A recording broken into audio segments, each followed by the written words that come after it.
GeForce NOW, nVidia's cloud gaming service, is now available on multiple VR headsets, including Meta Quest. What this means is now you can sign into your account in any web browser inside a VR headset and play any of the 2,000 plus games available on a large virtual screen. All this is handled via the cloud, meaning the game is streamed directly to your headset from a remote server, and you don't need a PC in the room with you to be able to play your games. As I record this video, the day passes for Performance and Ultimate are both sold out. If you go to the monthly pass, the free plan is sold out, the Performance plan is sold out, which is $9.99 a month, and the Ultimate plan you can still sign up for, that is $19.99 a month, all that is in USD. If you look at 6 months, then the free plan is also sold out here. The Performance mode, which is $50 for 6 months, is available, and the Ultimate, which is $100 for 6 months, is also available. As for what you get in each plan, if you sign up for the free plan, that one is ad supported. Your queue times are the longest, meaning that once you sign in to play a game, you may be waiting until the servers are ready to actually feed you that game, so you might be sitting there a while. Anyone who tried Xbox Game Pass when that first came to Quest will know what I'm talking about. And you also have a maximum session length of up to 1 hour before you have to stop and then reload your session, which means you go back in the queue. Again, this is the free plan. Also on the free plan, you can only stream up to 1080p at 60 frames per second. The Performance plan gives you shorter queue times in the free plan. Your session can be up to 6 hours and you go up to 1440p resolution at 60 frames per second. And then the Ultimate plan gives you a RTX 4080. There is no ads on that one or the Performance plan. This is also the shortest queue time with a maximum session of up to 8 hours, and you can stream up to 4K at 240 frames per second. Using this is fairly simple. You just open up the browser inside your Quest, go to the GeForce NOW website, and sign into your account just like you would on a PC. After that happens, you browse to whatever game you want to play, hit play, and you're pretty much off and running, at least for the most part. I tested a few games through this and ran into a couple of hiccups. First game I tested was the new Indiana Jones game. This was absolutely seamless. One of the things I was worried about, and I was using the Xbox controller that was connected to my Quest via Bluetooth, is input lag. When I hit a button on the controller, how long was it going to be between when I hit the button and when the action actually happened on screen? This is a problem I've seen in other cloud gaming services, both in and out of VR, so that was the first thing I looked for. I'm happy to say this was absolutely seamless. I tested another game I'll get to in a bit, where I purposely was trying to test how fast the lag was, and it almost looked instantaneously, almost like I was running it on my own PC. You are forced to run the game in full screen in theater mode. If you come out of theater mode, like if you try to open another app, the game will actually pause, and the service itself, the GeForce service, will pause too.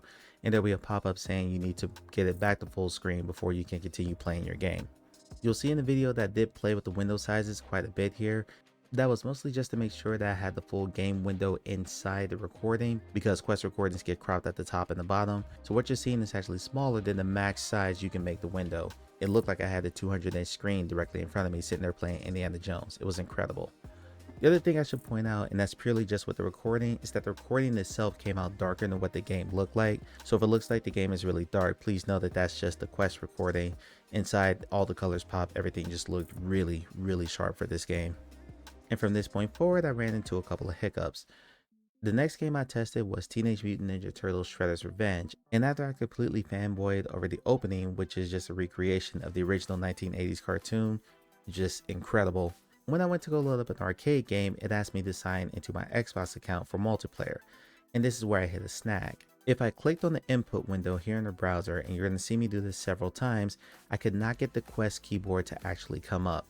I asked another friend of mine who was also testing this alongside me, and he said the same thing happened. Another thing here is when you're using your touch controllers, it's actually emulating a mouse in the browser window. But if you moved your controller's cursor out of the browser window too quickly, then the actual mouse pointer inside the browser would kind of hang.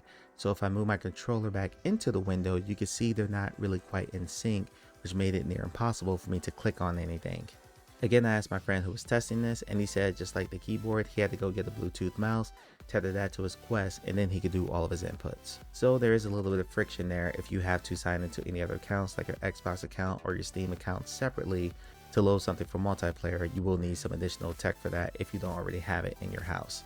What he had to do is get a Bluetooth keyboard and tether that to his Quest, and he couldn't even click inside the input window, so he had to tap through each one of them using his keyboard. So it took him several minutes to get everything signed in so he could play anything multiplayer. Unfortunately, I do not have a Bluetooth keyboard, so I cannot test this, which meant that Ninja Turtles ended up pretty much being a wash for multiplayer. Then the next game was No Man's Sky, and I think this one is actually my fault. After I got through the first loading screen and made sure everything was good to go, when I went to hit A to continue, everything just froze. Now, hindsight being 2020, I think this was the game just loading because No Man's Sky is an absolutely massive game, and I was starting a new save file, so it was probably just loading the first world. But after about 5 or 10 minutes or so, I just kind of got a little bit impatient and tried to restart it. But my session was still open, so every time I tried to sign back into No Man's Sky, I got a pop-up error saying, uh-oh, it looks like you're signed in on another account, which obviously wasn't the case. Again, I think this one is on me. I was in a founder's account, so I should have had the shortest queue times possible. But again, I didn't count for the fact that No Man's Sky is just an absolutely massive game. Though having said that, Indiana Jones and Ninja Turtles both loaded within about 2 minutes, so after waiting about 5 minutes here, I just assumed something was wrong. And then the last game I tested was Hollow Knight. While playing Hollow Knight, I was literally trying to break the whole game. I was trying to like jump out of sequence, I was moving in midair just to see how the controller would respond to me, and it was seamless every single time. This was super impressive because when I tested Shadow PC, it wasn't quite this good, and when I tried Xbox Game Pass, depending on the game it was, some of them were very seamless and some of them were just not good at all. Overall though, the service works pretty well, and I had some discussions with some other creators about basically who is this for. Why would you want to play a 2D game inside your headset? If you're someone who has to travel, if you take a lot of family vacations or just work trips and things like that, just being able to take your headset means that you can game for hours on a massive screen while you're on the road without having to take a laptop with you. This is another step towards making these headsets fully realized spatial computers that you can do multiple things on, not just play a game in virtual reality or now in mixed reality. So if I had to make a recommendation, if you have a desire to play flat games inside VR, I say this service as it is now is a home run. I really do wish it was a separate app, but then that gave me the idea to try something different, and I'll close out the video with this. Because Meta recently added the ability to multitask with a browser window open inside the game, I tried to see what would happen if I had GeForce NOW up when I was playing Hollow Knight and it booted another game. So I booted Demio. At first, GeForce Now gave me the error that I had to full screen the game again to be able to play it, but once I clicked that option to make it quote full screen, nothing happened, the window stayed the same size, and I was actually able to switch back and forth between playing Hollow Knight and playing Demio.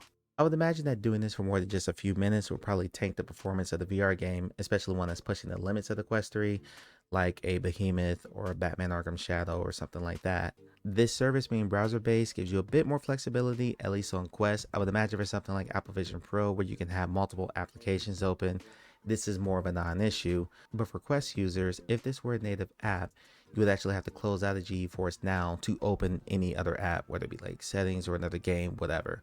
So being able to park your window inside there is just a neat little perk to it.